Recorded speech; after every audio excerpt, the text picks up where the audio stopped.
So to decrease the overall suspense involved in this evening's event, I will call the meeting to order.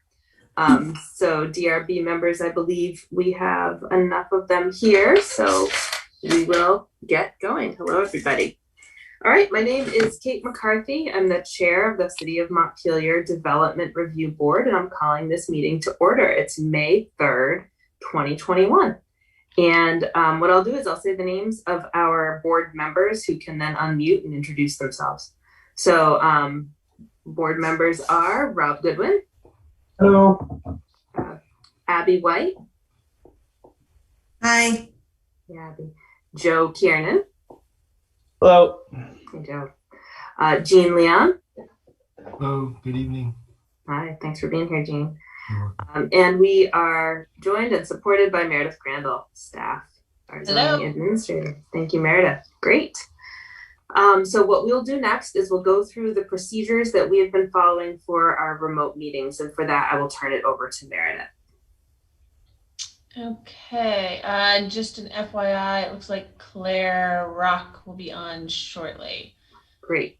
Claire is another DRB member. We've just gone through and all the DRB members have said hi. So welcome, Claire. Well, we've got somebody else coming on. Sorry, hold on a sec. I got it before I can do my share screen stuff. Okay.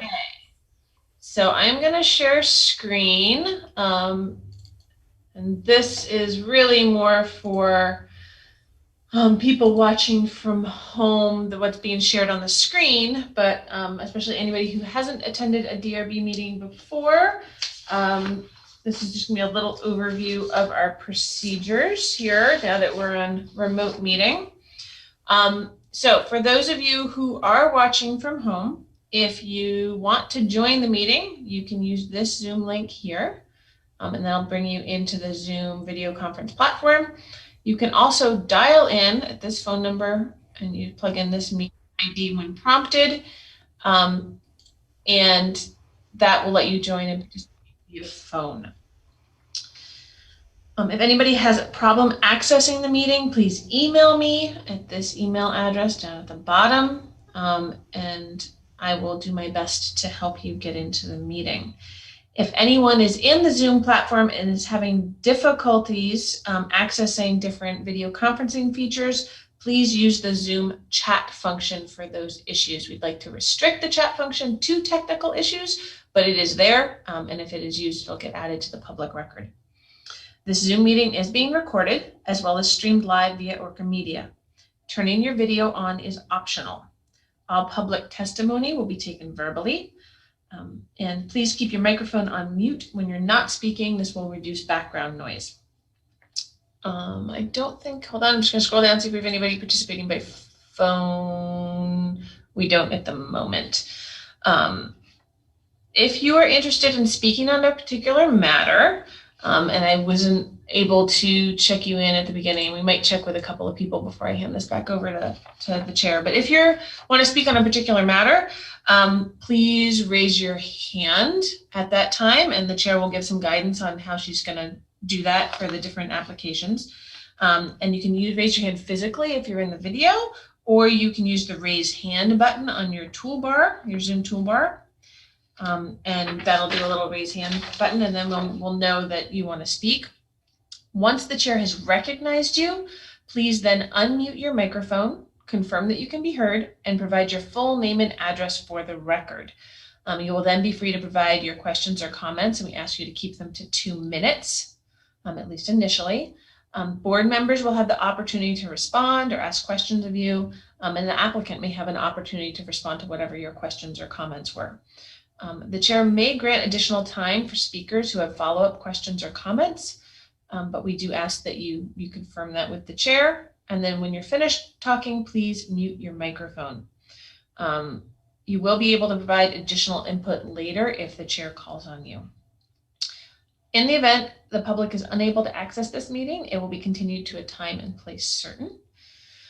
If anyone is having connectivity issues, usually that shows because there's issues with talking and it halts, or there's slow video. Try turning off your video option or closing other applications that you may have open on your phone or computer. If anybody wants to see the documents being, oops, it's just slowed down, being shown and is having problems with the share screen or looking at them over ORCA, they can use this link. This is also available if you want to download the meeting packet. If you're here in the Zoom call, but things are slow for you, feel free to download that instead of the share screen. That especially comes into play with people who are on phones or other smaller tablets. Sometimes they have a hard time seeing what's being shown. Please note that all votes taken during this meeting will be done by roll call vote. And I will now hand this meeting back over to Madam Chair. Thank you. Thank you very much, Meredith. All right, great. So Meredith, did you want to check in with any potential participants other than the applicants who you weren't otherwise aware of? Yeah, I have a Michael Reed. I'm not sure what matter you're on for. If you could maybe unmute and let us know. There we go. I think you should be able to hear me. Yes. Okay. No, I was just, I'm a neighbor of, potential neighbor anyway, of Jared Cobb and the applicant, and just observing unless an issue comes up. Okay, great. Thank you very much. Mm-hmm. Thanks, Roseanne. I should say we're just asking you so we kind of know the scope of who might like to talk. It is absolutely acceptable to be here to listen and to ask questions if they come up. So, yeah, it just helps us manage and make sure that we've made sure everybody who wants to talk has a chance to talk on an application. And I'm guessing that Ann Fraser and W. Fraser are both on the same application, but I don't want to assume too much. Thank you, Ann. Yes, Bill's in Maine, so I don't know what sort of perception he has, but yes, we're both on the same. Okay, so, and Kate, just so you know, they're both on about the Town Hill Road application. Great. Thank you. Thank you for being here, everybody. And we do have a Samuel Higgins as well. Mr. Higgins, if you could let us know what application you're interested in.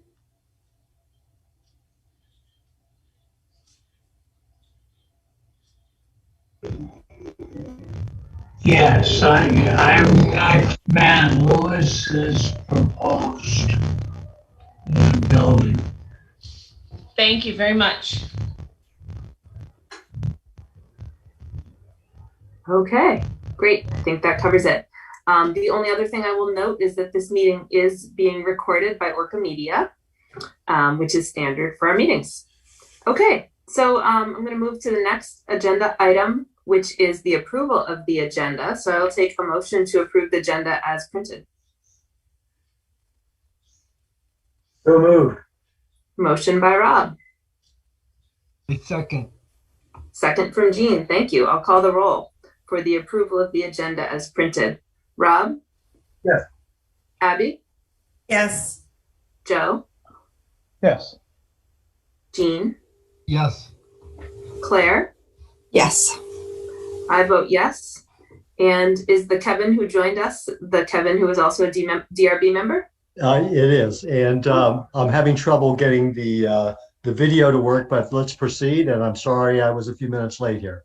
No trouble, Kevin. Thanks for joining us. And would you like to vote on the agenda, the approval of the agenda? And I vote yes. Very good. Thank you. We have approved the agenda. The next item is comments from the chair. And I will just note for everyone attending, one thing about the way that we run our meetings during these Zoom times is that we deliberate on applications after we've taken all the evidence. We talk about how the application meets the criteria in an executive session. And we do that in the Zoom environment in order to make better decisions. It is a more expedient process, and it still results in a written decision as soon as possible. I just always point that out because going into this executive session does not mean that there's anything good, bad, or otherwise about one's application. It just is the process that we're undertaking right now. Okay, so item number 6 is to review and approve the meeting minutes of April 5th, which was the last time we were together. And the people eligible to vote on those minutes are myself, Kevin, Rob, and Abby. So is there a motion to approve the minutes as printed? So moved. Motion by Kevin, Second. second by Abby. Okay, let's vote.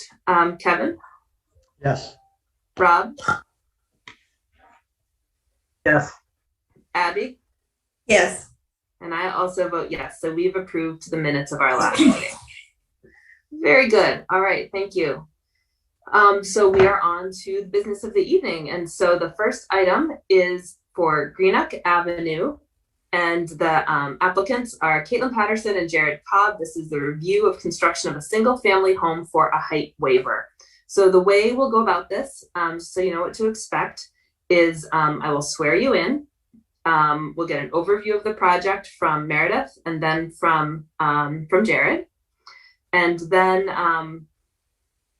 I do want to remember, and I'll just ask it right now, before we get into it, did any board members visit the site?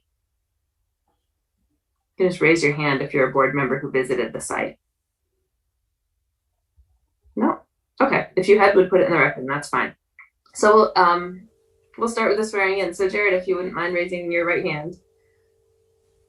Do you solemnly swear or affirm that the testimony you are about to give is the truth, the whole truth, and nothing but the truth under the pains and penalties of perjury? Yes. Great. Thank you. All right. So I'll turn to Meredith for a quick overview of the project. So I'm going to try and stick to very basics and then the procedural matters on this. So as Kate said, this is an application to build a single family home on a vacant parcel. Sorry, I think I may have, I've kept the wrong picture in the staff report. Sorry about that. Sorry. And the reason that this is coming before the Development Review Board is because they're asking for a height waiver. They're asking to build a house that's taller than would normally be allowed, at least administratively, right? So this waiver process is in there so the board can look at differing factors to determine whether or not something that is technically higher than 35 feet tall should be allowed in this particular instance. And you know, as you look through the staff report, there are a few different areas in red. Some of them are places where, you know, we may not have had 100% information. It doesn't mean that it's something that would have triggered DRB review. It's just that there's been back and forth with Department of Public Works in many cases where we didn't necessarily have all of that information. But we've gotten, when we're ready for it, for those Department of Public Works holes, there has been some additional information from them. So I'm prepared to read that into the record when we're ready for it. Sounds great. It makes sense Okay. to summarize. Sure. Yeah. So I'll turn to Jared, and Jared, if you'd just like to summarize your project and briefly what you're asking for, that would help us get oriented. And what we'll do after that is we'll go through the staff report and take a look at those items where there's a little more discussion needed, so that the board can make sure that all the requirements of the zoning are met. But I'll turn it over to you for now. Okay, great. This is my first rodeo, so feel free to ask questions. Yes, my wife, Caitlin Patterson, and I, we live in Montpelier now, and we purchased the land on Greenock Ave last September. We've spent a lot of time on the land. We have two young boys, just kind of orienting ourselves and figuring out what we want to build. We're working with an architect to design the house, and we feel like we've designed a house that fits in with the character of the neighborhood. It's a 2-story house, and it's oriented with basically the skinny side of the house facing Greenock Ave and the broad side of the house facing south towards the land to maximize solar access and energy efficiency. The side of the house that faces the street is 33 feet to the peak, and the land slopes back away from the street, basically in any location where you could build a house on the lot. So as a result of that, the average height of the house measured to the average grade is 37 feet. So we're requesting a 2-foot waiver over the 35 feet threshold. Yeah, I think that's pretty much it. Standard 2-story house they would like to build.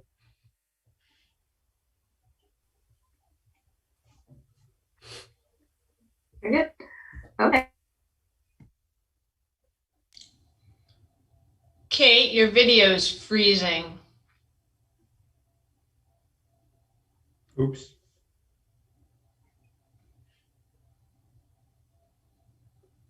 Oh, fluid. Okay. I'm going to go off video.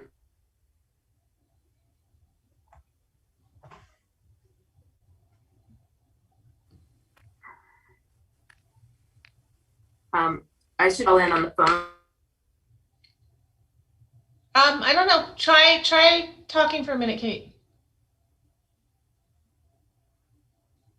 Oh.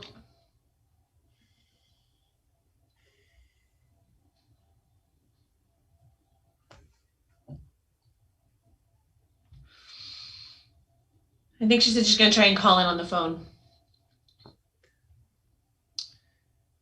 Let's just sit tight. Yeah, Back. all the work on the fiber lines here in Montpelier, I think, has been occasionally screwing people up.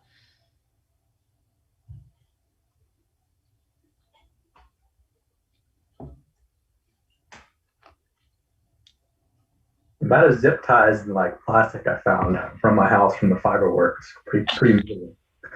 Green up day came at a good time, you know. It's like plastic everywhere. Hey everybody, this is Kate. Can you hear me? Yeah. Yes, Kate, you're coming in clear. Loud and clear. All right. I'm sorry for the delay. Things were just getting good. All right. Shall we continue? Yes, please. Okay. Thank you all. So what we'll do, like I said at the outset, is we'll just walk through those areas on which there are some questions. And the main ones, I believe, are the height waiver, a little bit on steep slopes in case there are public works comments, a little bit on stormwater management, and a question about the driveway surface. So we'll hit those highlights, and then if DRB members or neighbors have any questions about some of the other standards, we can go through those. But we'll focus our time on the things that require some discussion. So I'm using the staff report as the guide, and pages 3 and 4 and 5 are where we talk about the height waiver. So as we heard, the average height of the building is 37 feet, but it's 33 at the front to peak, and it's 41 at the back, I think. 41 high in the rear because of a walkout basement design. Right. So, okay. So DRB members, it's our job. The rule says we're requesting a waiver. There's a request for a waiver of the height maximum. The waiver provision says we can do no more than 5 feet as a waiver. And the things that we need to take into account are that this shall not alter the essential character of the neighborhood, substantially or permanently impair the lawful use or development of adjacent property, reduce access to renewable energy resources, or be detrimental to the public welfare. And the proposed development is beneficial or necessary for the continued reasonable use of the property. So these are the waiver criteria. And I wonder if any DRB members want to ask about or comment or reflect on how they feel the project meets these criteria.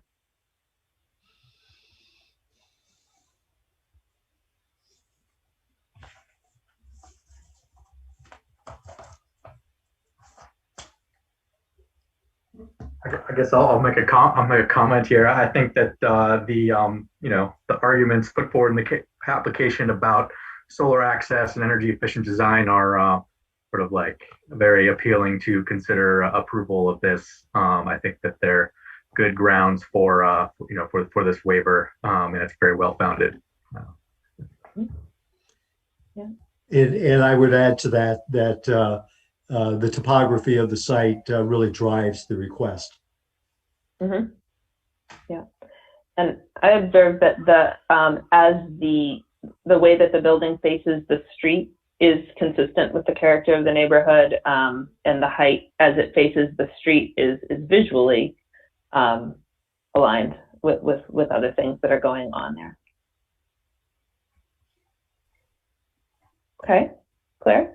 Thank you, Kate. I had a question about whether an alternative design that met the regulation was pursued, and what was the rationale to why the building could not be built within the regulation.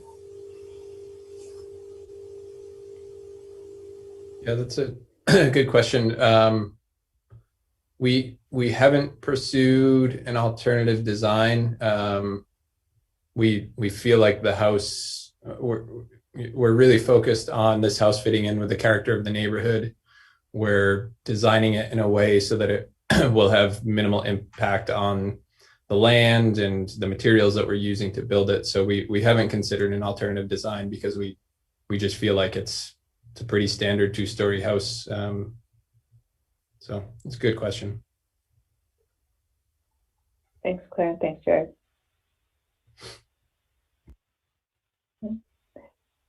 So I want to look at the waiver criterion that is, the proposed development is beneficial or necessary for the continued reasonable use of the property. We heard about the site-specific constraints in order to put a house here. Are there any questions from DRB members about that criterion?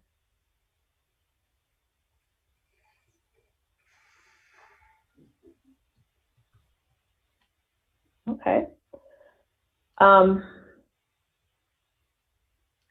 I'm looking at the staff report to make sure that we talk about this. So the 37-foot average constitutes a 2-foot waiver request. The maximum height is 41 feet, which is a 6-foot waiver request, which is above what we are authorized to give. In this case, Meredith, could you tell me about averages versus basements versus, can you tell me a little bit about how we might consider this? So in the regulations, hold on one second, and I think I put this in the staff report, but I want to make sure I'm looking at the original. Thank you. This is the part of the meeting where I put Meredith on the spot. I always like to go back to the original in case I made a mistake in the staff report. So height of buildings is measured as the vertical distance from the highest point of the structure to the average of the highest and lowest points where the exterior wall meets the finished grade. So even though, I mean, you have a 33-foot height in the front and a 41-foot in the back, the height of the structure for purposes of measuring the max height under our regulations right now is the 37 feet. Okay. That's what you're getting a waiver to. So it's a 2-foot waiver. It's not a 6-foot. Okay. Great. Thank you for correcting that. What I said could have left the impression that we were asking for a 6-foot waiver, right. And we are not. Right. Thanks for that clarification, Meredith. This is Scott. So really, all we're talking about is a 2-foot variance based upon the design as submitted. So we're well within our authority to entertain that. Yep. And for anybody watching from home, the reference is 3002H5. Right. Very good. Thank you. Okay. Do DRB members have any further questions about the height waiver? Just one question. So the way I look at the plans, it appears that the existing grades of the ground will be preserved. Is that correct? So that the measurement is, I mean, the regulations read as measured from finished grade, meaning after construction. So, and it doesn't appear you have a grading plan. So are you changing are you doing any grading on the site? That's my question. We did work with Grenier Engineering and Don Marsh, and we do have a slope plan and grading plan and all of those things. But no, we don't. We aren't making any significant changes to the topography of the land. I think it's still a little bit TBD based on what we uncover when we dig for the foundation, but the house will pretty much sit on the land as the land is. Yeah, Rob, if you go into what's labeled as a slope analysis plan, or even the overall site plan, they do show some of the proposed grade lines, elevation lines versus what's existing. Yeah. So there is some discussion there, or some points. Yeah. Okay. Okay, thanks. I'm going to consider that a segue, Rob, into the next section for discussion, which is the steep slope section. So what we're seeing here is first I'll ask, are there any comments received from Public Works about this? Yes. Okay. And sticking to just the steep slopes, the comments from, and this is from Kurt Monica, who's the deputy director of the department, said that the steep slopes in this location are fairly minimal, and there are not any concerns with this as long as silt fence and other stormwater erosion control best management practices are constructed and maintained appropriately. And he has some other comments on those points as well. But. Okay. Good. All right. So moving on to steep slopes, that was really the only highlight in the staff report as far as what needs to be considered. There's a small amount of land. Can folks still hear me all right? Yes. Great. Okay. So disturbance of, let's say, 5,791 square feet of land over 15% and about 2,700 square feet of land over 20%. And those are both under our threshold. Is that right, Meredith? Correct. Okay. Any questions? Thresholds for the board to have to make that decision. Great. Okay. While we're there then, any questions from board members about the slopes on the site? No. Okay, thanks. I apologize for my internet. It's one of those nights. All right, so what I'd like to do is move on to page 8 of the staff report and section 3008 and section 3009, erosion control and stormwater management, just to check and see if there are any public works comments on those, Meredith. Yes. So for these, it's a bit combined in the comments from Kurt. So I'm just going to read it verbatim at this point because I couldn't transfer it around. The only drainage feature shown on the plan is a short swale that would eventually drain into a wetland area and therefore not likely to adversely impact adjoining property owners. Footing and roof drain discharge points should be indicated on the site plan. So that's something that, end quotes, that's something that could be put on to a final site plan prior to permit issuance. Okay, so the next paragraph from Kurt is the silt barrier indicated on the erosion control plan should be extended to cover all potentially impacted areas downstream of the disturbed limits.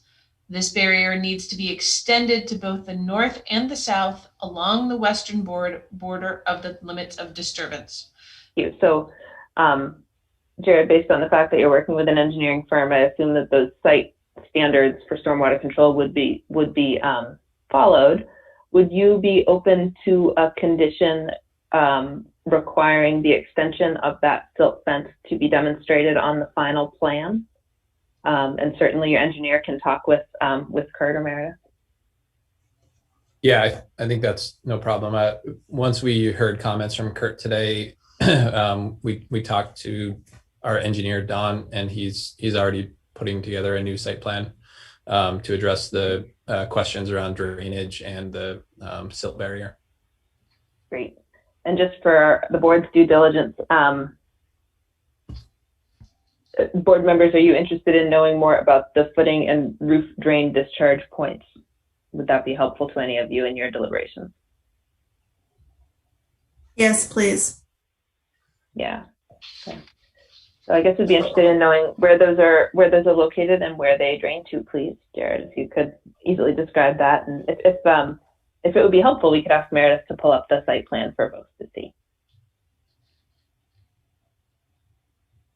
Sorry, did you want me to, are folks pulling up the site plan? I didn't hear that I can do it. Okay. Thanks. Thanks. Does this one work for you, Jared? Yeah, I mean, to be honest with you, I can't speak to, like, this is why we're working with an engineer. I assume that he is going to follow all the city requirements for drainage. It's not really something that I know much about, but anything that the city wants us to do with drainage from the roof, we will make sure we do. Okay, so would you be open to a condition similar to the previous one that those final, well, it sounds like you said Don's already working that up for you. Yeah, no problem. Great. And I recognize you just got that information today from Public Works, so wasn't meant to be a trick question, but thank you. Thanks for taking a look. Okay, great. Thanks, Meredith. All right. So are there any other questions from board members about stormwater or erosion?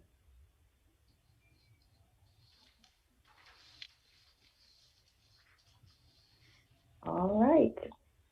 So I guess the last question that we just want to check in with you on is the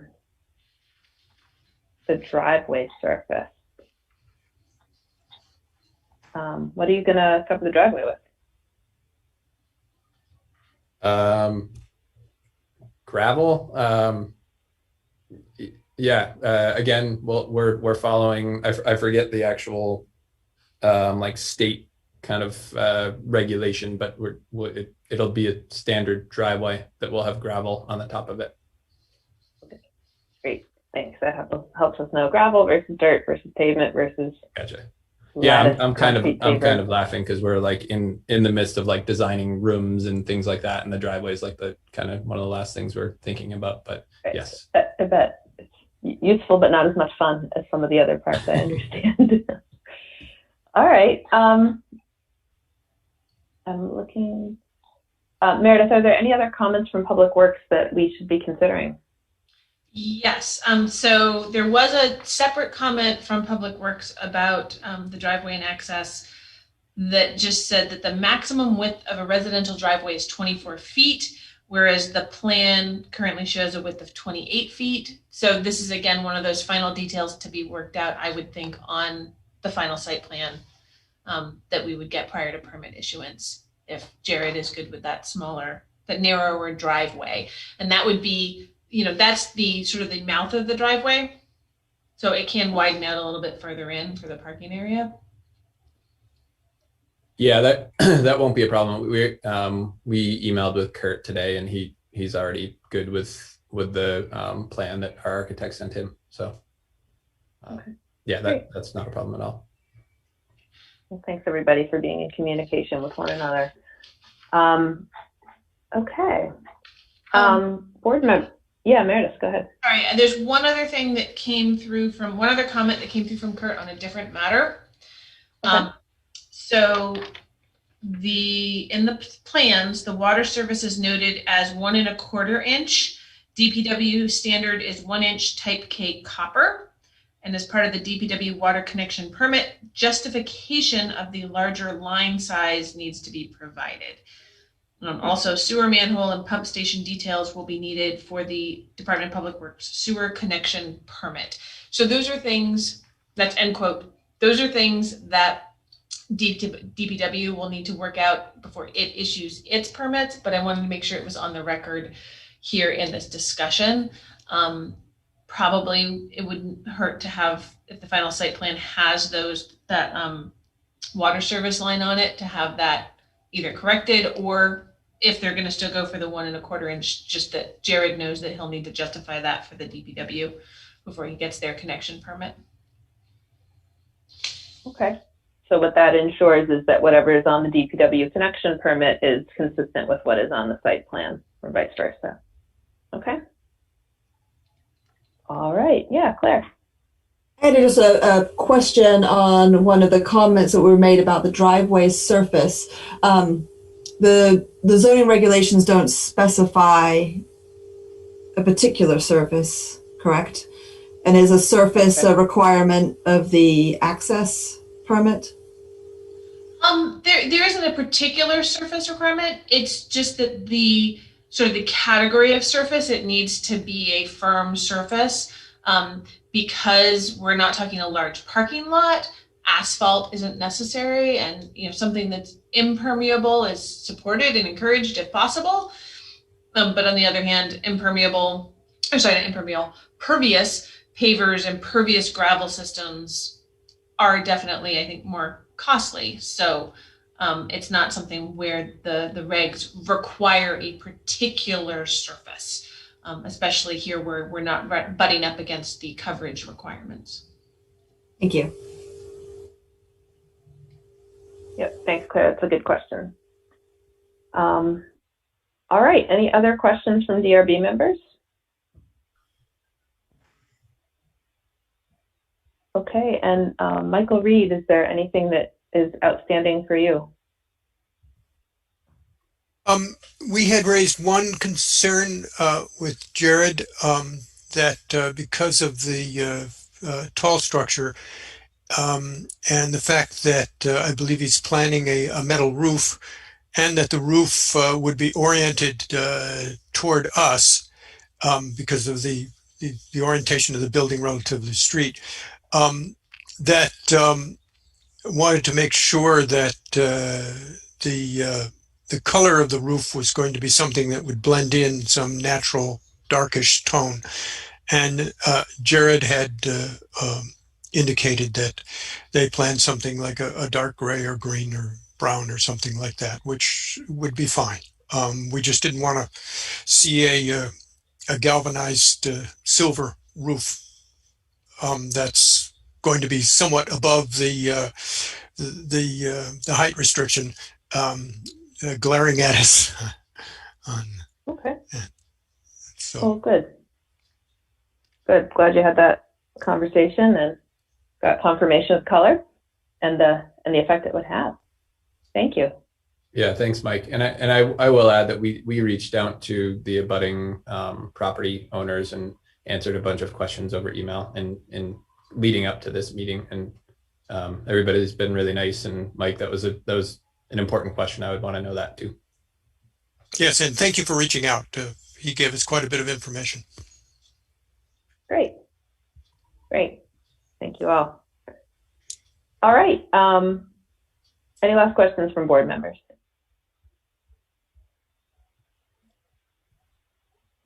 All right.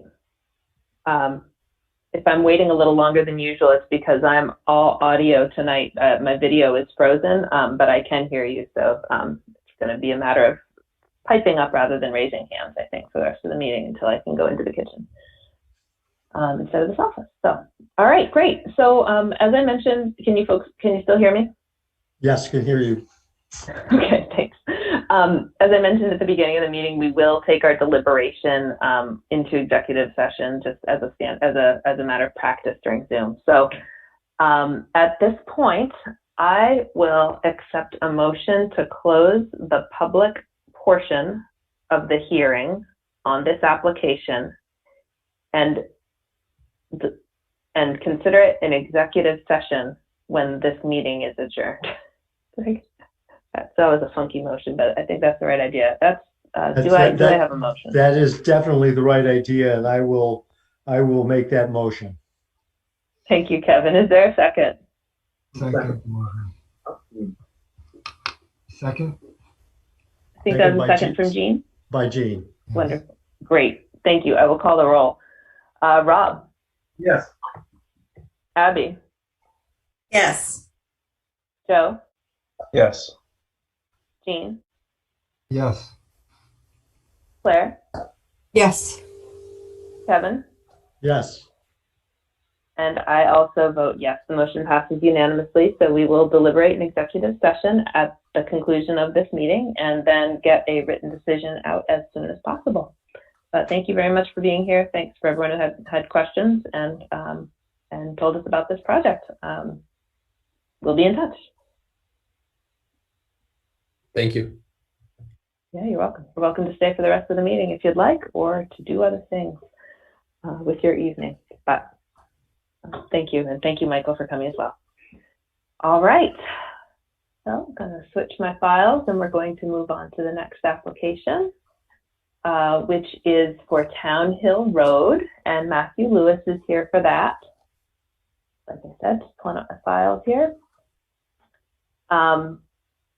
Great. Matt, welcome. Thanks for being here. So we're going to take a very similar approach to this one as we took to the last one. So I'll swear you in. We'll get an overview of the project from Meredith and then from yourself. And then we'll look at the sort of the highlights within the staff report of areas that merit discussion. And in this application, those include steep slopes, stormwater, a little bit about driveway spacing, and then we will take a look at the special use standards for accessory dwelling units. I note that we've got some neighbors here to participate. Thanks for being here as well. And I think what I'd like to do before we get going is just get a very, very quick sense from neighbors on if there are specific issues they're here to hear about, or if it's just general listening, and that will help me know how to fold those comments in. So tell you what, I will ask that question after we get the overview of the project, okay? So what I'll do first is I'll swear you in, Matt. So if you could please raise your right hand. Either one. Do you solemnly swear or affirm that the testimony you're about to give is the truth, the whole truth, and nothing but the truth under the pains and penalties of perjury? I do. Great, thank you. All right, so I'll turn to Meredith for a brief overview of the project. Thank you. So, similar to the prior project, this is the building of a home on a currently vacant lot. In this instance, it is a single family home plus an accessory dwelling unit. And here, we don't have a height waiver, we have some slopes involved. And the house itself is actually not being built on steep slopes. Most of the steepest slopes involved here, and what really sent this to the Development Review Board, is the slopes along actually the ditch that is going to be reworked, and some slopes near where the driveway goes up and behind. It's sort of a two-part driveway to provide one level living for the accessory dwelling unit. And there are some questions on other areas, but it's really the steep slopes are really the biggest question. They do link into some of the questions about stormwater that are in here. And as Kate said, the other thing in here that the board needs to look at is driveway spacing, because in this instance, the proposed driveway location does not meet the zoning standard spacing requirements. Okay. Great. Okay. So that's a snapshot. So I'll turn now to the applicant. If you'd like to give us a little bit of an overview of what your project involves. Sure. If you're interested, I'd be happy to share a visual representation of the house on screen. Sure. Yes, that'd be great. Sure. I will do my best here. So, and you'll have to forgive me, unlike our previous applicant, we don't have the luxury of having the budget to afford an architect. So I was appointed the architect, having some background in design and degree in engineering. So this is the boundary line with 120, right? And then 80 Town Hill Road is over here. It doesn't show the pine trees. Those are here against that side. And please be conscious, color schemes are not, as you can see, this is like work in progress. So color schemes are obviously right now looking at what's underneath. So no siding on the house. The rationale for having the house built like this is the intention is to have my parents living in the house. They're at an age where they no longer they have mobility issues, and so we wanted to provide a living space that was accessible to them as well as other family members. We have a family member who has MS, and we'd like to be able to have them all together for holidays. And after a fruitless search last summer trying to find a house for sale in Montpelier, which is where everybody wanted to live, we decided to purchase this lot, and I started working on the design. So this has been work in progress for many months. The design itself is intended to take advantage of solar gain as much as possible. We are trying to adhere to the strictest requirements for Efficiency Vermont. We don't know if we'll be able to get net zero because we don't know if there will be solar. We'll be able to get solar panels on these because of the trees that are bordering the property. But if we are able to have a conversation about those trees, we might be able to get some solar panels up, and ideally the house would produce as much energy as it consumes. So that was the original goal. So I think I've said enough about the house. I could go on for quite a while. I think the issues at hand really are around the slopes and the stormwater. One of the things that we decided to do, so this is a building plan, not from the engineer, but one I was working on using topography put together by some surveyors, American Survey. They did the points. And you can see this is the area I think of concern is some of the slopes that get created here in order to create this driveway that allows that single level access to the rear of the building. We do plan to use a pervious gravel driveway. So that is, first it gets graded, then you get a subgrade underneath of there that has your standard, compacted gravel. And then on top of that, you put 1.5 inch, 6-inch thick layer of 1.5 inch gravel. And then there's a plastic grid that goes over that, and then pea gravel goes and fills the voids in the grid. That plastic grid is secured to the subgrade with steel rods. So that's the hope, is to mitigate some of the flow, the natural. I mean, I've been up there a few times this spring, and there's a lot of drainage that comes off of there's a swale here, and then there's kind of a natural drainage where the sewer line is, but then there's also drainage that comes off the property up here and ends up entering this and kind of creates a pool right here now.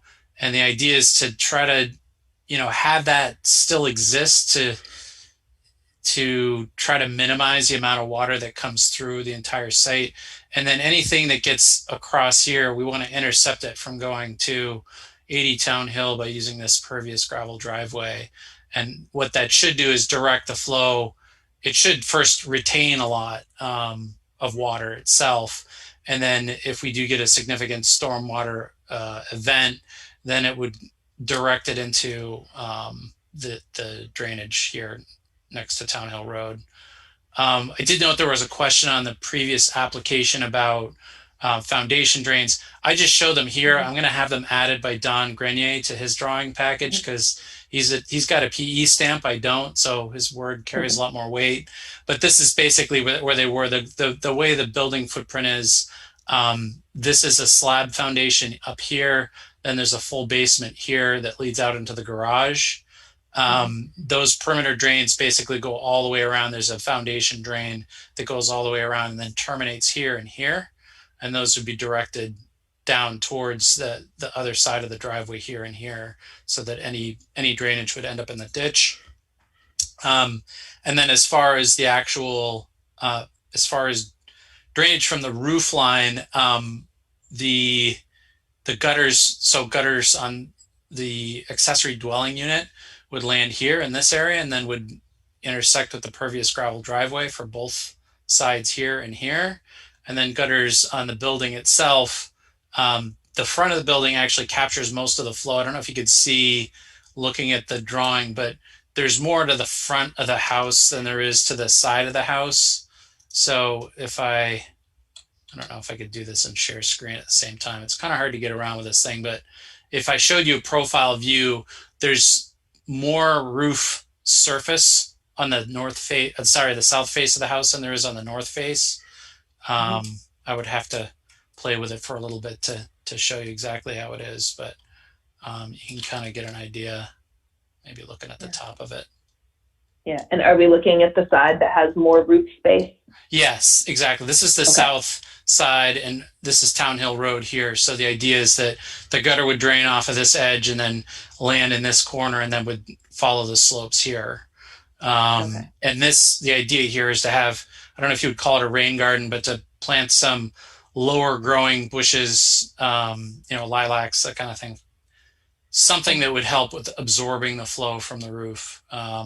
So that it doesn't end up on the pervious asphalt driveway here. So in a major event, a major water event, severe thunderstorm or something to that effect. So the your rain garden fills up, your driveway scheme fills up. How is the water diverted to the city stormwater?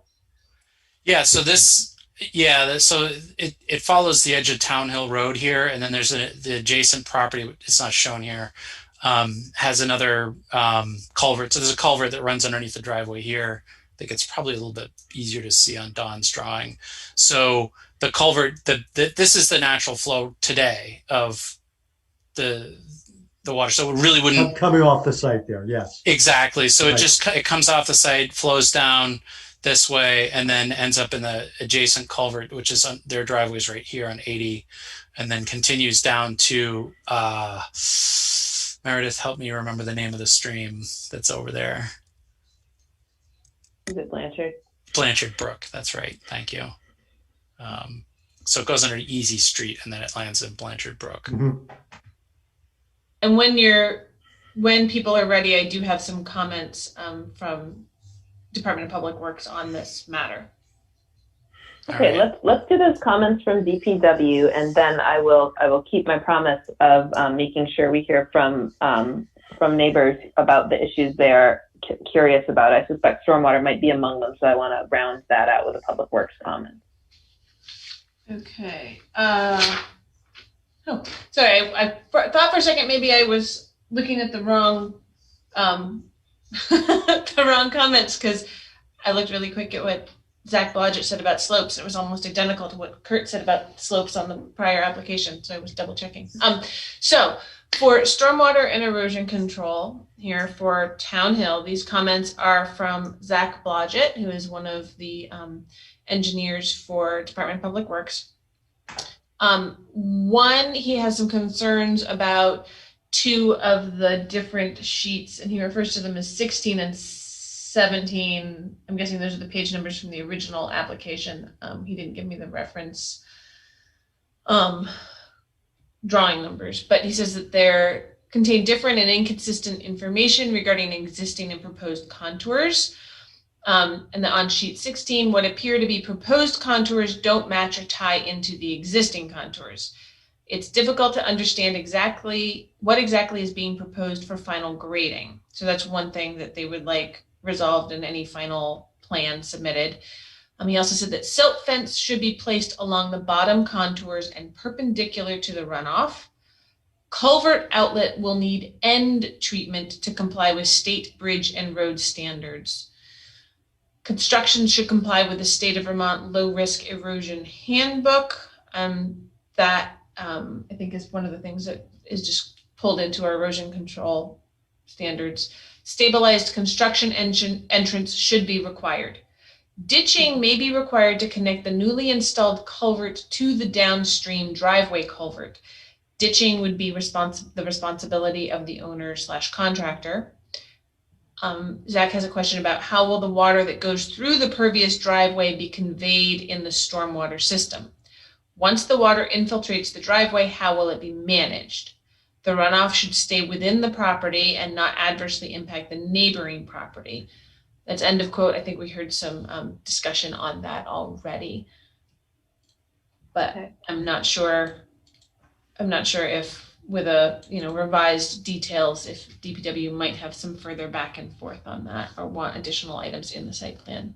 So again, as we've discussed before, that might be a condition of approval. Yeah, I think probably the best thing to do to resolve the questions, the drawings that I provided in the site plan that I developed was guidance that I provided to Don. Don's drawings are the site plan of record. So what I think the easiest way to manage this is to remove any site plans that I might have provided as part of the application to prevent any confusion.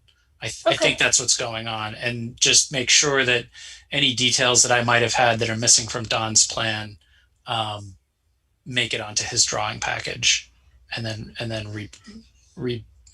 resubmit those. Yeah, it would be what we tend to call those a final plan. So we can always have a condition where a final plan is submitted to me as the zoning administrator before your permit gets issued. But that's up to the board to figure out that condition. Okay. Do board members have any questions about those public works comments? I think I just wanted to highlight the inconsistencies between the two plans. I mean, it looks like what we have here is a site survey that's been submitted into the record, but then we also have a grading plan that was done by Don Marsh that's maybe not from that same information. So I think that in the final plan, just a very clear depiction on like what, where the information's coming from and and what's controlling. I think you already said that, but that's the crux of this slopes thing and why we're here is that specific analysis in my view. So yeah, do you mind if I speak to that just for a moment? Yeah, sure. Go ahead. Really good point. So American Survey, Rob actually was the guy who shot the points. I took those points and that's what I developed these drawings from. I sent Don the same point file. So even though the contours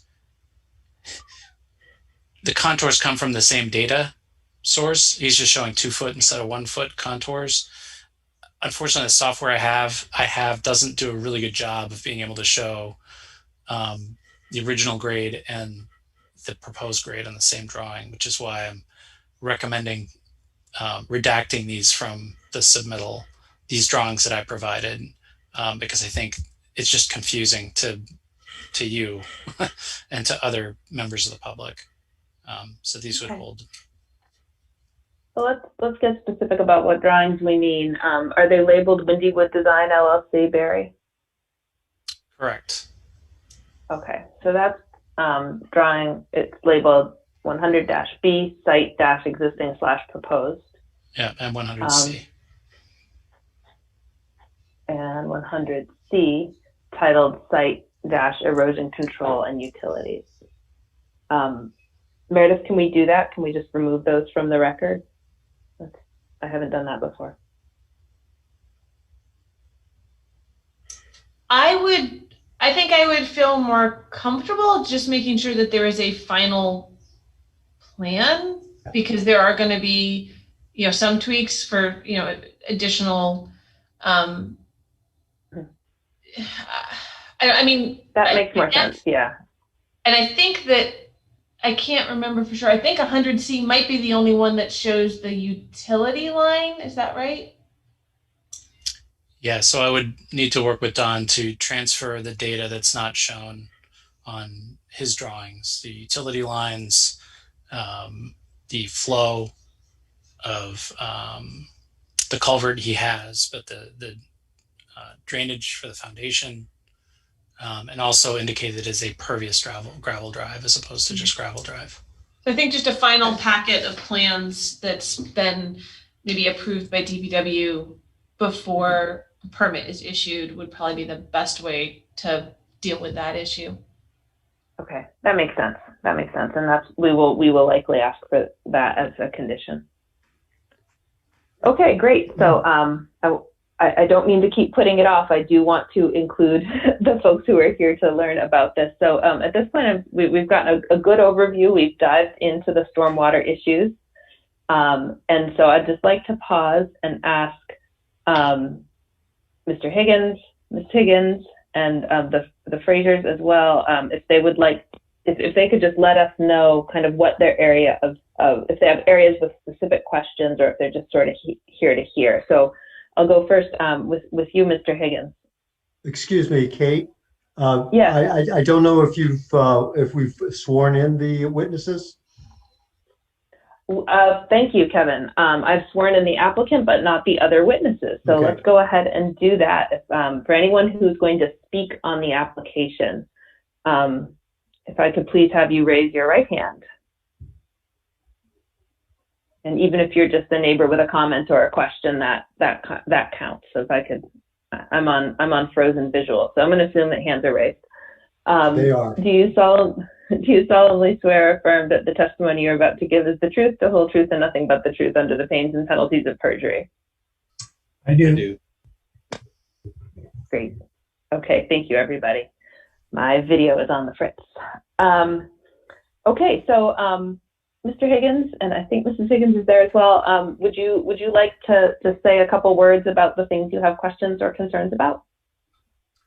Yes. The only issue that I had was I was disappointed to see all the trees removed, and they were removed right up tight to the property lines.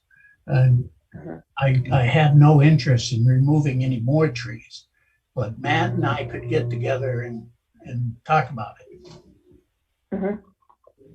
Okay. That's it for me. Okay.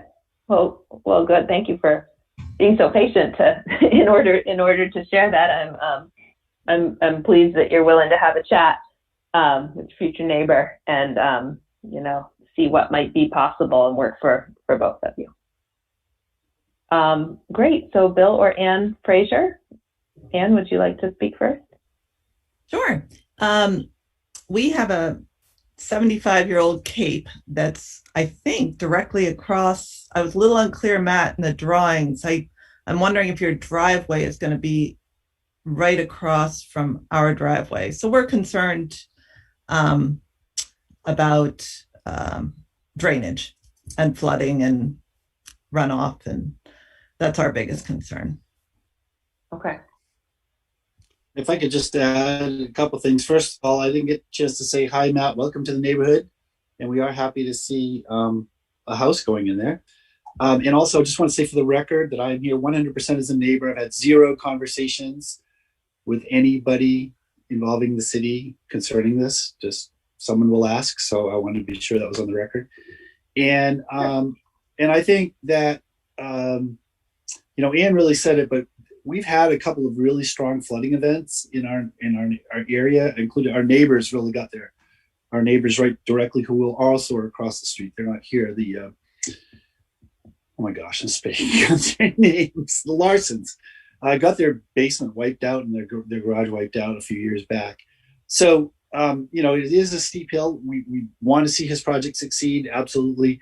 But we're concerned that drainage doesn't come down, particularly with a paved driveway gushing right in. And I think a secondary concern, probably less acute, is just sight distance and turning. If we're going to have driveways nearby, but I mean, that is less of a concern. We got, we all kind of eyeball each other anyway and wave each other around in the neighborhood. So that's not as big a deal, but definitely flooding and drainage is a huge issue, I think, just because of the slope and the location. So that's all I have. Okay. Thanks. Okay. Yeah. Thank you all for those comments. This might be a good time to go back to one of the comments raised by Public Works regarding what happens once we've heard that it's not going to be a paved driveway, but a pervious driveway so that the water can infiltrate. Matt, could you tell us a little bit about what happens to the water once it infiltrates? Is it expected to flow through the ground through some sort of piping system, or does the ground act as a natural sponge for the water that comes in through the pervious driveway? Yeah, so that area will be fill that comes from the excavation of the basement and the attached dwelling unit. So it's not going to be as compact as the glacial till that's on site. So it should have some measure or some ability to absorb pretty significant amount of water. It really, if we wanted to do a hydrological analysis of the site and look at, 100-year flood events, I suppose that would be the right approach from an engineering standpoint to look at the volume of water that would be expected to land in the area, and then how much is that gravel drive, like the volume required for that gravel drive to actually absorb all the flow. I can tell you, just I don't think it will absorb all of it. The hope is that anything that comes out of that driveway, it's going to leach through the soil, and then it's going to come out of the soil on that southern slope, and then it's going to end up in that in the drainage to the nearby brook next to the road. I think increasing the depth of the ditch, it isn't really that deep. It's just kind of like rocks with a bunch of tree stumps. Right now, we're going to have the stumps removed, so that'll allow us to widen the ditch to some extent, which should allow more water to get captured. I think that, what I can do with the site itself is limited, right? There's water that's flowing onto the site from adjacent sites from 45 and 126. So, how much of that is actually captured on the site? It's really hard to say, but as much as possible, we want to minimize any roof flows, anything that's landing on the roof of the house. We want to intercept that before it ends up in the ditch. And we don't want anything going onto Town Hill Road and sheeting across. So the asphalt drive will have, it will go down about 5 inches from the crown of the road to allow the water to exit either side and enter the culvert and then get redirected down towards Fraser Brook. That's the intention. It depends on, what kind of rain event we're talking about. I mean, I had lived in Montpelier a few years back, and we were in the middle of the woods and our basement flooded just from the way the way the groundwater and the topography of that area was. So. Okay. I'll turn to board members now. We're doing the stormwater part, so let's just keep talking about it. Board members, based on what you've heard or taking a look at pages 9 and 10 of our staff report, which is where we have erosion control and stormwater. Let's hear any DRB comments or questions about those criteria.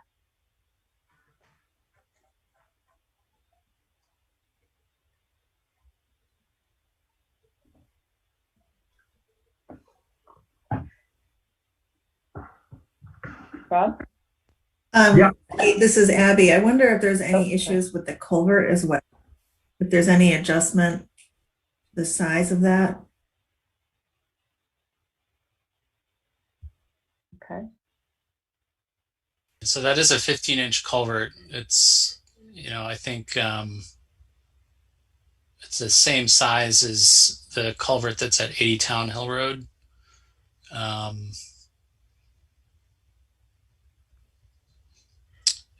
Again, we'd have to look at, you'd have to do hydrological analysis of the whole neighborhood really to know exactly what size culvert would be needed.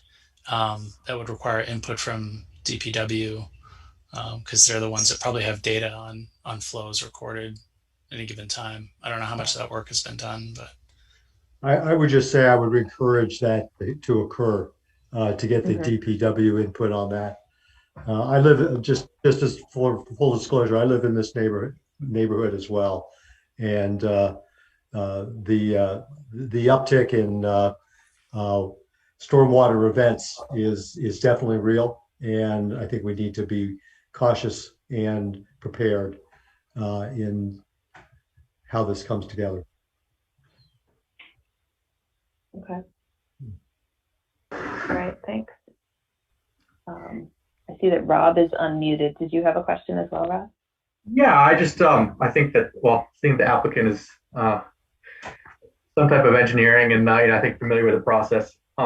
Would you be amenable? Do you think it's possible to have no net increase in flow off of the property through some sort of design of catchment and rain gardens and and that type of thing? Is that something that's possible?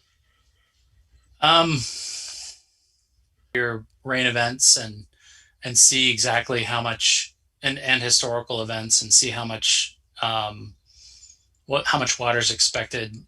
There's a lot of unknowns, right? So you don't know how pervious the existing glacial till is. I think one of the areas where I was looking at, if you look at the proposed footprint, the drawing from let me see if I can zoom out here so I can see the drawing number here. The EPSC plan and details that Don developed. In that, I'll call it the southeastern corner, that's where the bulk of the rainwater from the house, the roof is going to come off. So trying to capture that and prevent it from hitting that asphalt drive. The intention there is to try to plant, it's not going to be grass, right? We'll have bushes and larger plants that will hopefully have a larger root system to help reduce flows. And certainly we could think about some kind of catchment right in that corner to minimize the flow off the roof. As far as the gravel drive, that should make a pretty significant difference in the amount of runoff from today. I don't know if it will be less than what's currently on the site. I'd have to do a pretty detailed analysis, and I'd need Don's help for that. It could take a few weeks to pull that together. And yeah, we're hoping to dig a hole soon. Sure. It seems like there is interest in a little more information about stormwater, particularly in this neighborhood. Mm-hmm. I don't know if I hear board members asking for a full-on analysis of the type you're describing, or for you to bust out those books from a few years ago from your own classes. But I wonder if at least a conversation with DPW about what they know and learn about what's been going on in this neighborhood hydrologically, and assuring that that 15-inch culvert is an appropriate size given changes in the development and in the frequency and intensity of storms, which I know is in your interest as well. It is. My only concern about increasing the size of the culvert too much is if it's larger than the downstream culvert, you might actually exacerbate issues further down. So it's kind of a tricky problem to solve, right? You solve it on one property, it then becomes the neighbors. It actually could create more of a problem because instead of restricting flow and causing ponding above the culvert, you're causing it to overrun the downstream culvert, in which case you could have it spreading onto the road. And it is something that DPW needs to address, right? I just need to talk to Kurt and see what he has to say, what the recommendations are. But whatever recommendation he has, I'll make any adjustments to the drawing as needed and final design. Okay. All right, thanks. More on that later. Yeah, Claire. I guess I just wanted to follow up on there's I don't know if it's a suggestion or it's something from the regulation that does specify that the Director of Public Works can require a stormwater management plan be submitted. And I was just curious, Meredith, from your communication with them, it doesn't sound like that's what they've asked for now, but it may be that right now they just want more clarification. I was just curious if once they got clarification on the current grades and so forth, if this would be something that they may ask for, and whether the board can kind of request that be a submittal for this application? I don't, the way that's phrased, I'm not sure the board can require it. I mean, right now, what DPW is wanting is more information, more details, so that they can work out, I think, the finer points of the how the stormwater flows. And of course, you asked me about.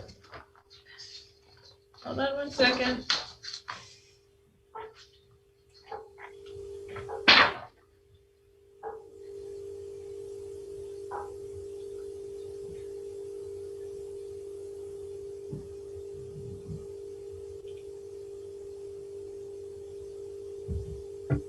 Yeah, I mean, it's the management plans. I think that in some ways the stormwater management plan, because it's about details about culverts, ditches, brooks, all of that. Basically, in some ways, Zach's asking for that here because he's asking for more details.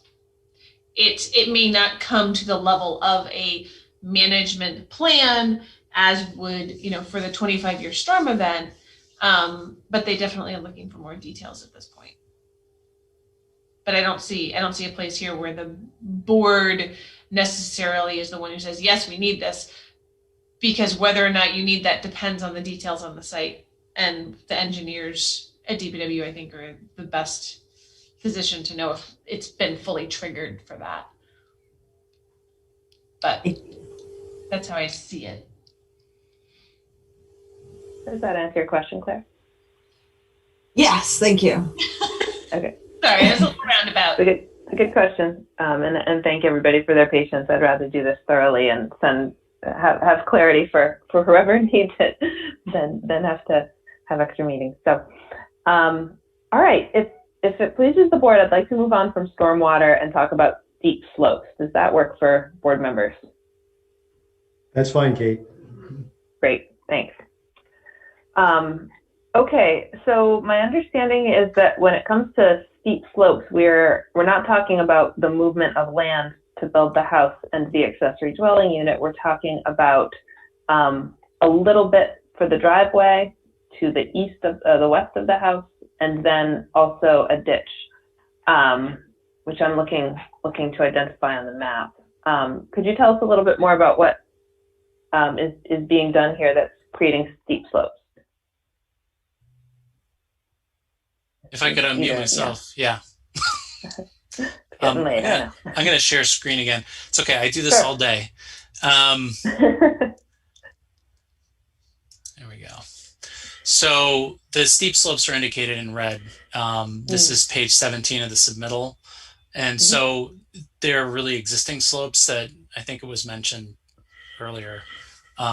They're existing and they're part of the drainage really for that site. It does rise up quite steeply in the front here.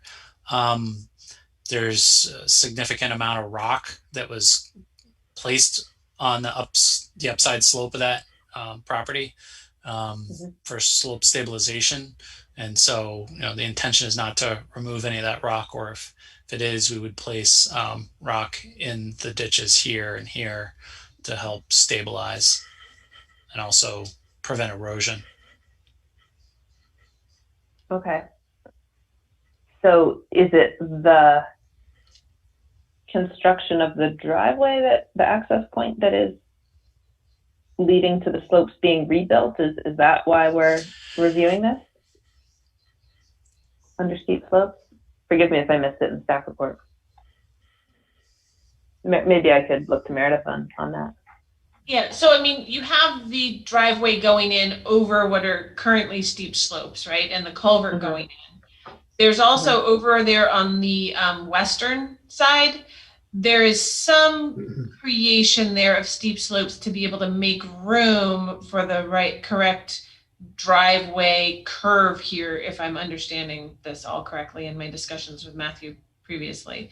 So it's really tiny areas and these are the 30% slopes, 30% or greater slope. And the way the regulations are written, when you're disturbing the steep slopes, which technically putting in the culvert and putting in the driveway is going to disturb these steep slopes, even if they're maintained with the culvert. And then there's a little bit of creation by regrading to get that driveway pushed over. I mean, there's definitely disturbing because you have your line of disturbance, the LOD line, over that area to regrade it. Okay. So you said the steep slopes will be disturbed, but they'll be maintained by the culvert. Okay. Questions from board members about the steep slopes?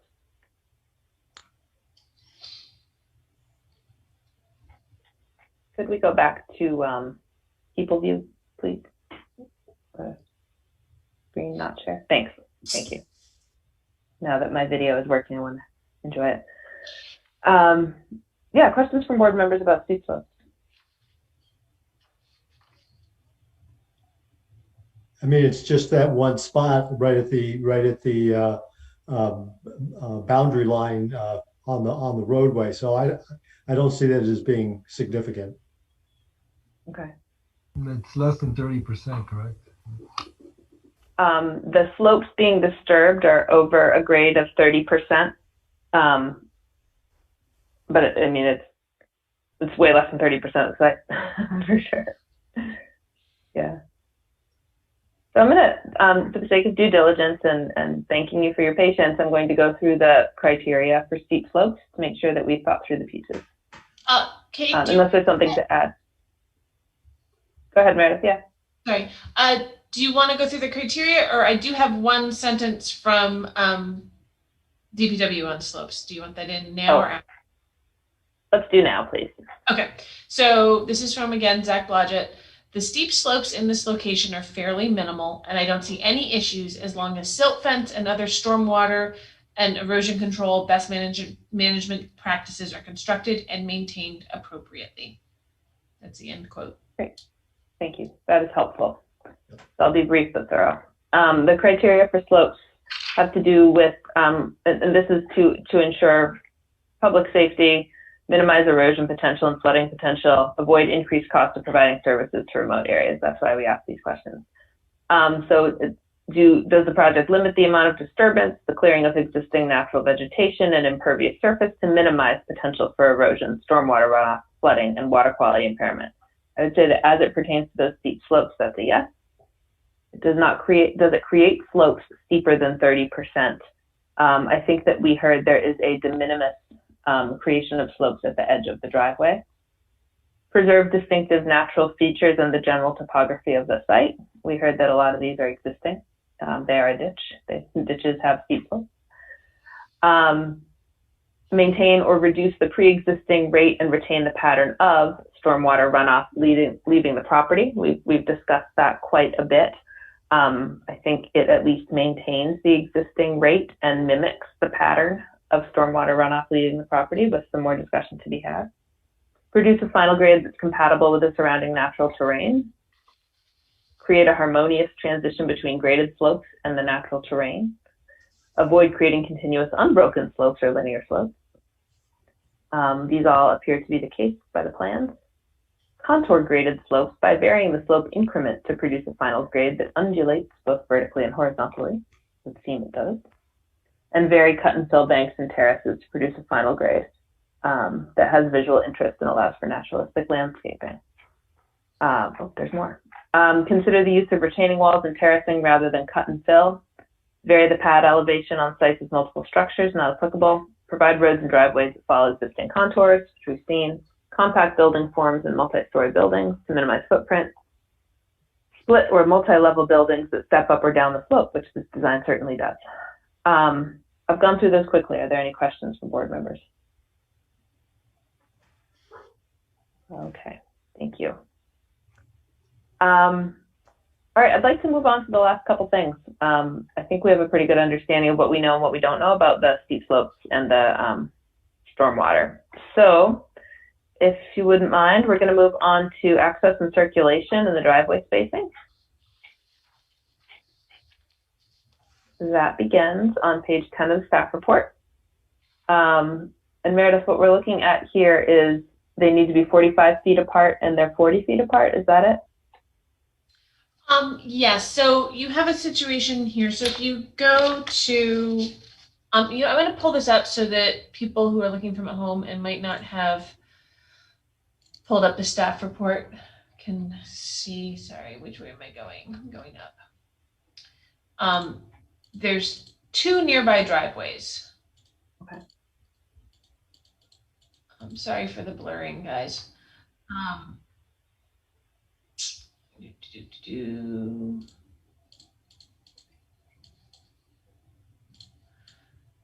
So this is an estimate because we don't have the distances between the driveways on the site plan. So here's one existing driveway to the west, right? And so I'm estimating it's probably going to be about 40 feet from that driveway. It's going to be just over or around 45 feet, somewhere in the 44 or 45 feet from this other driveway because it's right in between the two. There's I don't see any way for a new driveway on this existing site to be 45 feet or more from both of these driveways and also meet the driveway standards. When you're ready, I have some comments from Department of Public Works on this issue, but the crux of it is that the board has to approve a new driveway location in this district that is less than 45 feet from other existing driveways. Okay, and we're using the waiver provision for that, is that right? This actually, yeah, this is a discretionary. There are very specific reasons, or, times when the board can approve this, but it's not a waiver per se. You don't have to use the waiver criteria. Okay, thank you. Yeah, so let's hear the Public Works comments, please. Okay, so this is again from Zach Blodgett. Throat of the driveway needs to be between 12 and 24 feet in width, and known dimensions are shown on the drawing. When measured by the scale on the drawing, it is greater than the 24-foot maximum. So the driveway needs to be constructed per the state standards VTrans B71. So maximum width needs to be 24 feet. Zach doesn't see any major issues with the proposed driveway location. While it doesn't quite meet the distance requirement, it appears to be a reasonable request for placement. It would be helpful if the site plan showed all driveways on both sides of the road on the site plan. So all of the nearby adjacent driveways. Okay, maybe I will turn to the applicant. I'll turn to you, Matt, and ask, what's your plan for how wide the driveway will be? Is that decided yet? Yeah, so the original drawing, I think, when I measured it out, was 25 feet. And that was just because I was doing this. So I've narrowed that significantly. I think it's 23, a little under 23 to allow for 2 cars. And I'm concerned about vehicles getting in and out of the driveway and being able to turn around in there. So yeah, so the final drawing will show a narrower throat to the driveway. Okay, so that will be within the range of what's allowable. So we've heard 23 feet. Thank you, that's helpful. All right, questions from, I will just let you know that as a board, we may reduce the spacing for residential driveways based on site and street conditions, which I think is what we're looking at here. 2, when it's not physically feasible to achieve and upon the applicant obtaining an access permit from the city or state as applicable. So that's what we need to consider before we say yes or different. Questions from board members about driveway spacing? Yeah, Claire. It's a question that I have on, it shows on these ortho photos that Meredith has referenced and also on a couple of the site plans. There looks to be some type of right-of-way on the uphill side, and I was curious, does that provide an access to another property and what the status of that is?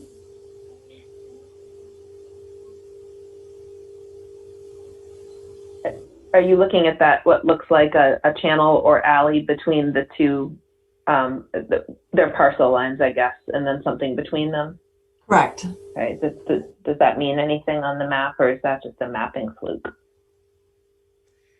Mr. Higgins is trying to make a comment. Oh, yes, I'm sorry, Mr. Higgins, please.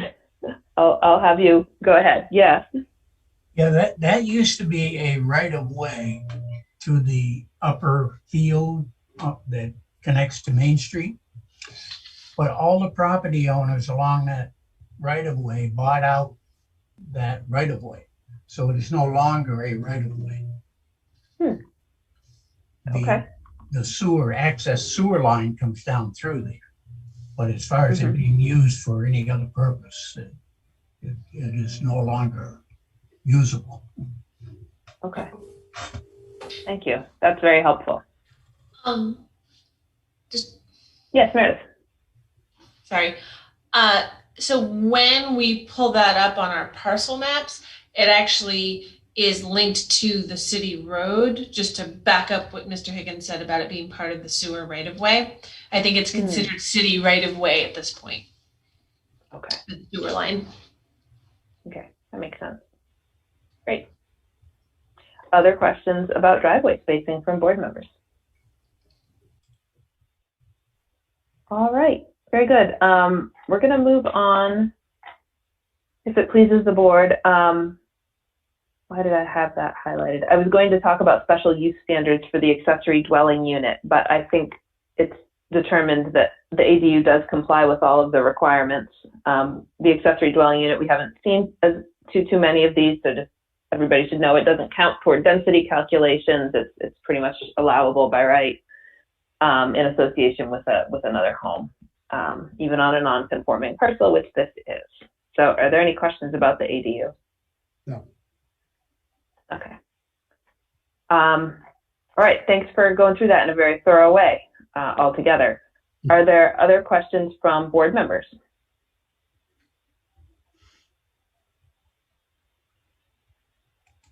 Okay, so we've had a good conversation about stormwater. We have some questions.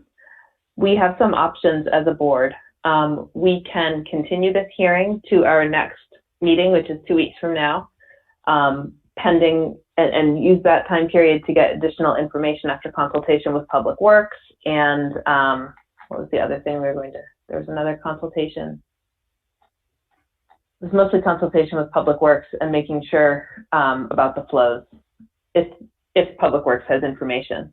The other option that we can exercise as a board is if the questions we have been resolved well enough tonight, and putting the answers to those questions on a final site plan would do the trick, we can close the hearing and consider this a deliberative session.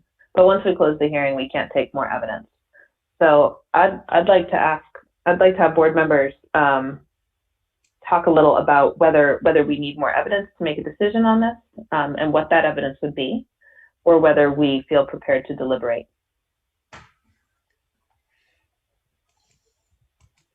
I guess I have a question.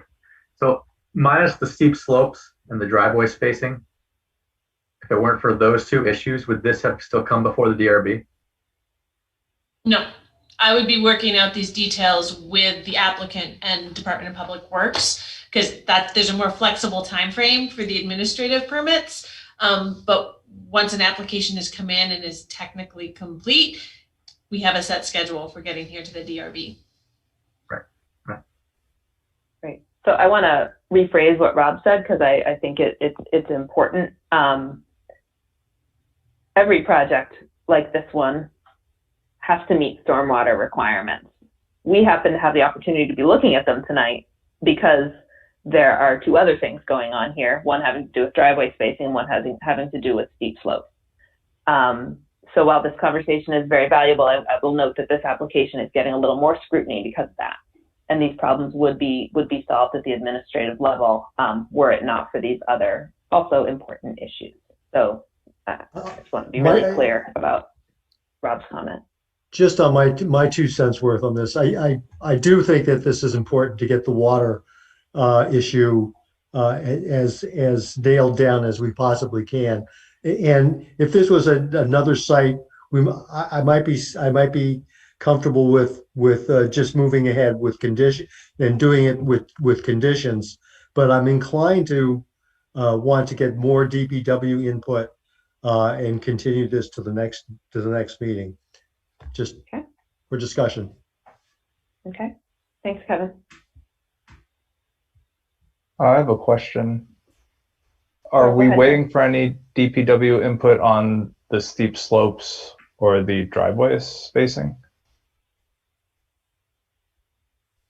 Or is it just for the stormwater?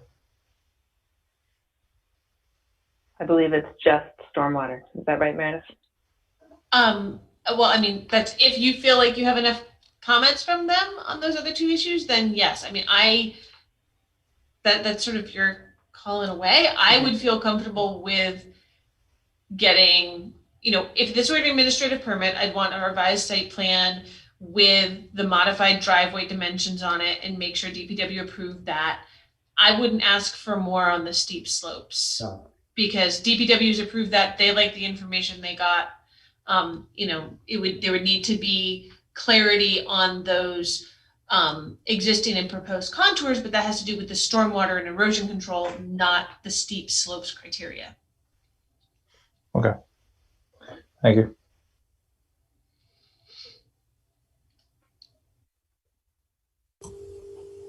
I kind of feel like if the steep slopes were a major component of the stormwater issue, I could see there being a need to kind of follow through on that. But it seems like, I guess, deferring to DPW on the stormwater issue is very much kind of within their purview, and I don't know what I would kind of add to DPW's expertise on that component. I do think it is a very important component and feel like it should be, very much kind of considered and ensured that it is managed, adequately. Also feel like I mentioned, that I feel confident that that is something that can be addressed by DPW.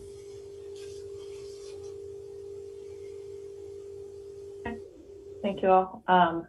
Other board members, I see you've unmuted Abby and Jean. Abby? Yeah, this is difficult. It's helpful for you, Rob and Kate, to kind of frame the issues before this board. I'm wondering kind of what is lost in just continuing the hearing and allowing to hear more from DPW, including the site plan on the driveway and the stormwater. What is the harm in doing that? And perhaps for you, the harm is just a 2-week delay. But to me, that does feel like the most prudent thing to do. Mm-hmm. And just so that we know what we... Oh, sorry, go ahead, Jean. Oh, yeah, I personally feel the same. I mean, I'd like to see some additional details on those stormwater plans and the driveway development. Mm-hmm. Okay. So there are a couple things going on with driveway development. One is that the width of it, and I think we can probably all imagine what a narrower or wider width would look like. We're probably not needing to wait 2 weeks on that. But when we say details on the stormwater plan, we talked about the sufficiency of the culvert. What other details are folks interested in knowing? Because I want to confirm before we ask that we're going to get real information that is going to help us make a decision that's better than what we could make today. So stormwater details that we're interested in are sufficiency of the culvert. Also the on-site flow of the water. Okay, having to do with once the water goes into the impervious surface. Or, right. I mean, what we need is a positive finding that in fact that's what it'll do. I mean, that's what the testimony from the applicant is, but we need some verification of that. And I'm sorry to belabor this, but are we seeking verification from the applicant's engineer, or are we seeking verification from DPW? Are we taking it? Yeah, I'm not saying it should be DPW or the engineer. It can come from multiple or a single source, but something to give us to be able to flesh out the water transmission as we have been presented with it today. Okay. I think that maybe what we're talking about is, staff report is 3009C sort of provides a description of, the types of things we're looking for on site, which is, I can read it to focus things, and that this subsection also requires the best available technology be used to, among other things, minimize stormwater runoff, increase on-site infiltration, encourage natural filtration functions, simulate natural drainage systems. Further, low points and standing water should be avoided unless specifically designed. Not the last part, but I think that there's, encouragement of some creativity here for on-site drainage. Okay. So it sounds like while acknowledging that we've seen some thoughtful design here with the roof, with the rain garden on the south end of the house, recognition of the upper existing retention pond, the pervious surface for the driveway, we've heard all of that. We feel that we need additional evidence to assure that 3009B is met. Stormwater drainage shall not negatively affect adjacent properties. And we want to understand better as well 3009C, types of drainage systems. Yes, 3009C. Yeah, we do. Yeah, that's part of it. I had my finger on that one. Maybe for Rob. Okay, you had your finger on it. All right. Okay, so maybe board members are nodding, and Joe, if I could put you on the spot, I will just do that to ask you. Do you have any questions or anything to add on this issue since we've heard from the others? I don't have any questions for the applicant. No. Okay. You have any questions for me? Meredith? I'm a little curious what exactly we're all looking for here. The applicant did outline where the footing drains are going to be, although it'd be nice to see them on a set of plans. But what I'm wondering is, what really is this just a judgment call on our, things like the culvert size and things like that?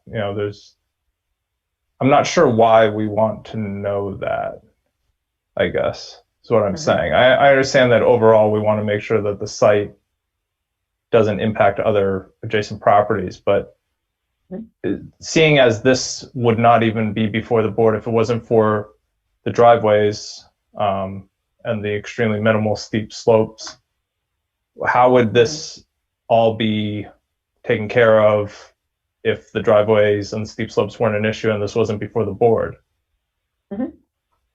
That's a fair question, and we're getting deep into process, but I think it's good to be transparent about why we're doing what we're doing. So again, thanking folks for their patience. I think that's a good and fair question. So Meredith, I would like to just briefly respond, Joe. I think that by the fact that it is before us, regardless of how it got there, it then becomes our purview to look at the full range of criteria that are being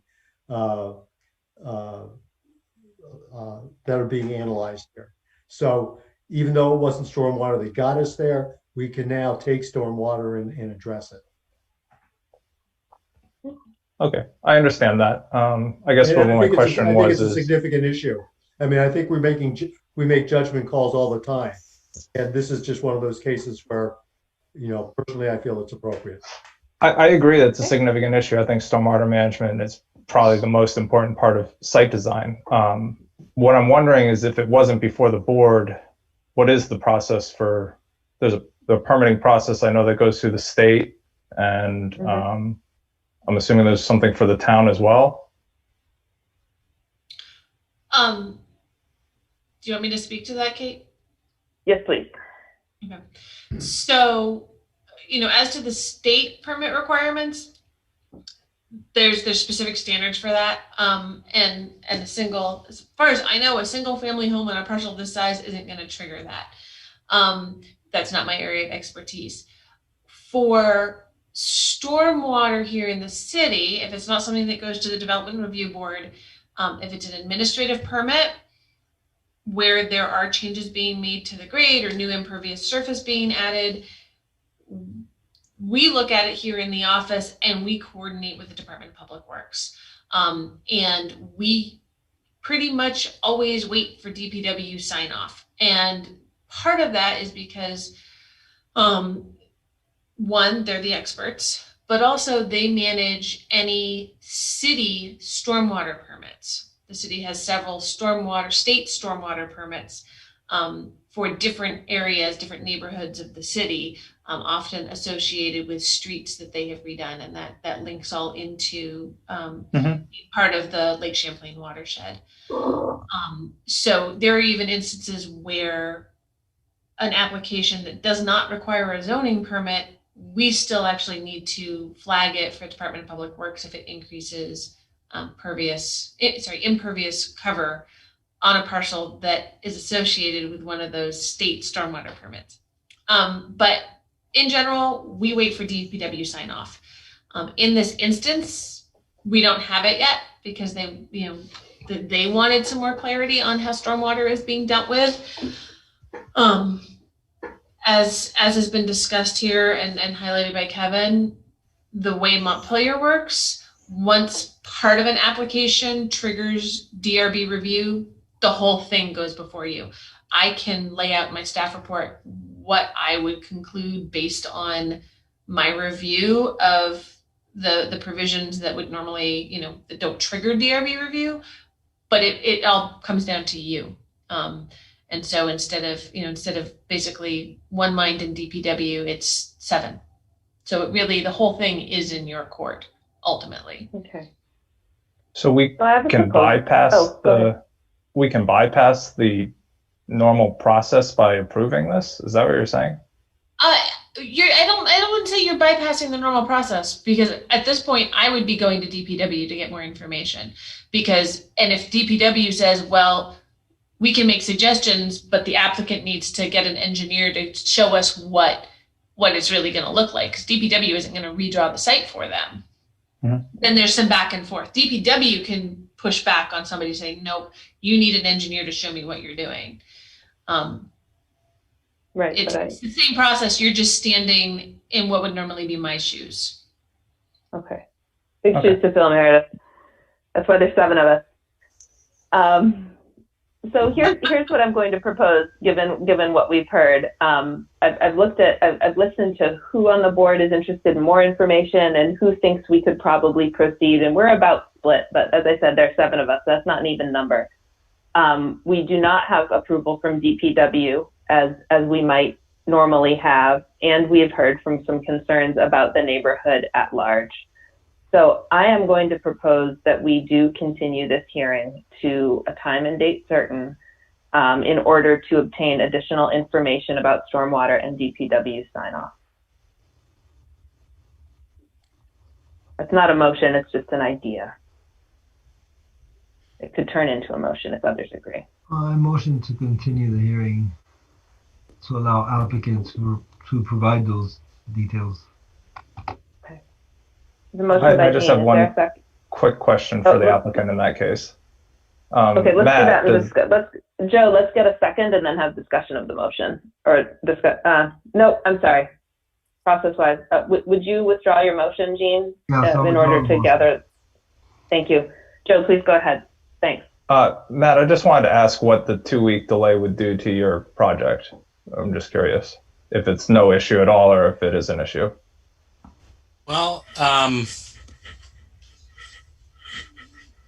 yes, but probably not a huge issue because I won't be able to start digging holes until June anyway because of the ability to get a hold of people. Okay. I think the biggest issue for me is I'm paying people for work that I'm not sure if I'm actually going to be able to do. because I need to, to line them up and get them in a schedule and get them in a block of time. And it's risky to, pay somebody an upfront fee to hold their time and then not know if you're going to actually have approval by then. I think my biggest concern is, I'd scheduled them for June thinking we might be able to get a permit before then, or it's strong likelihood, but with another 2-week delay, there's risk that the time that they're scheduled to come in there now, I would have to tell them they can't because we don't actually have the permit. And then I have to reschedule, which would likely lead to another month delay, at which point, we wouldn't be finished construction until probably November, which makes things tricky. So yeah, it's tight as it is. I was hoping to have all this stuff done in March, but it takes time to get responses from DPW. It takes time to get engineers to develop drawings for you. I don't even know if I could get those drawings revised, knowing Don's schedule in the 2-week time frame. And I think what I would ask the board is to be as specific as possible in exactly what it is that you're looking for on the site plan that would ameliorate any kinds of concerns you have with stormwater, because it is a very, very complex problem and is not something that it's something you could spend a lot of time, or you could take industry best practice and apply it, which is what I've generally tried to do, is apply best practice. But a detailed analysis is not something that would happen. It basically would shelve the project for this year in all likelihood. Okay. Matt, thanks for such a candid response about how this affects you, and what you are doing. So,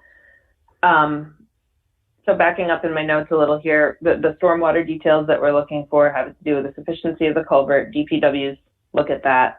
A better understanding of on-site flow of the water, though we are not asking for a full-on hydrologic analysis.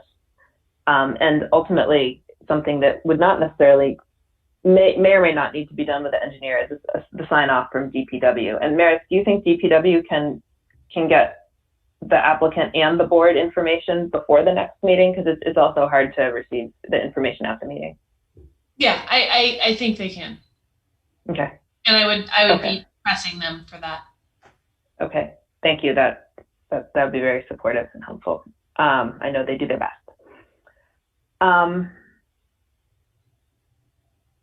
All right, any other questions from board members? Okay, is there a motion? Gene, you want to make your motion again? I was just reading, doing a lot of reading on this one. Yeah, good information. So yes, we'll motion to continue the hearing. Okay. 2 weeks. To our May 17th meeting. Correct. Okay. Is there a second? So moved. Second from Kevin. I will call the roll. Rob.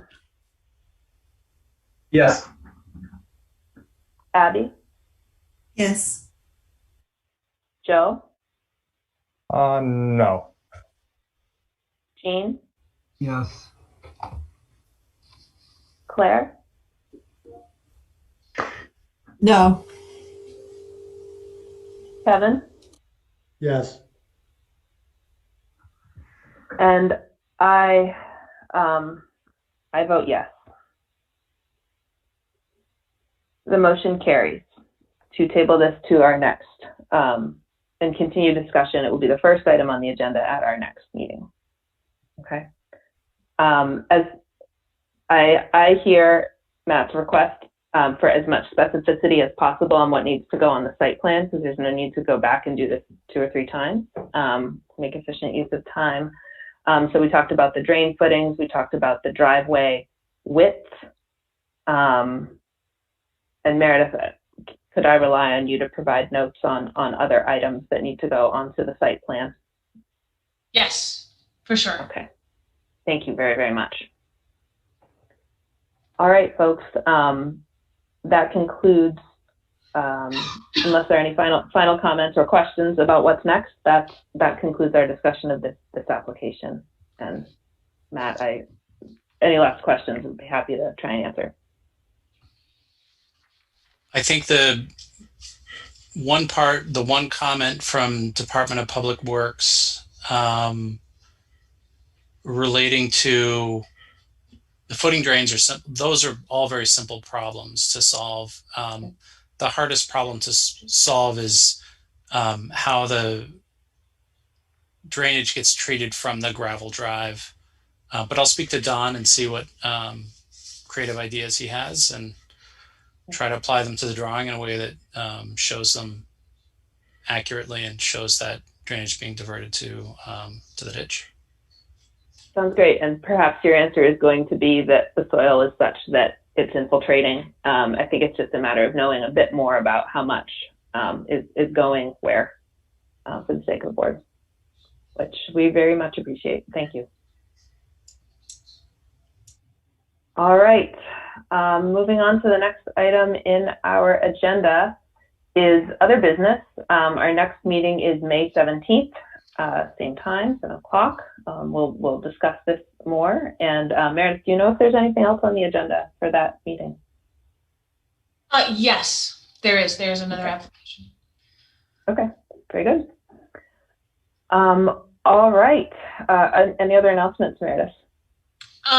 So I want to make, this is really for the board, and something for you to think about. You don't need to discuss this now. The city is considering moving towards the possibility of in-person meetings, looking at beginning of July, potentially, either the first or second meeting.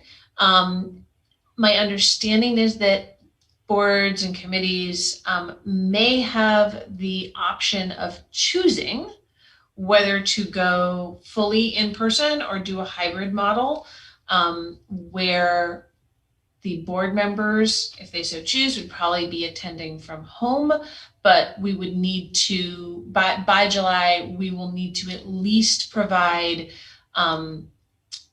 staffing in the council chambers itself, with that open to the public to be able to come in and participate over Zoom. We haven't figured out all the details of how a hybrid would work, or even if we go in person, there may still be options for Zoom access, given that for some people, Zoom access has made it a lot easier for them to attend hearings.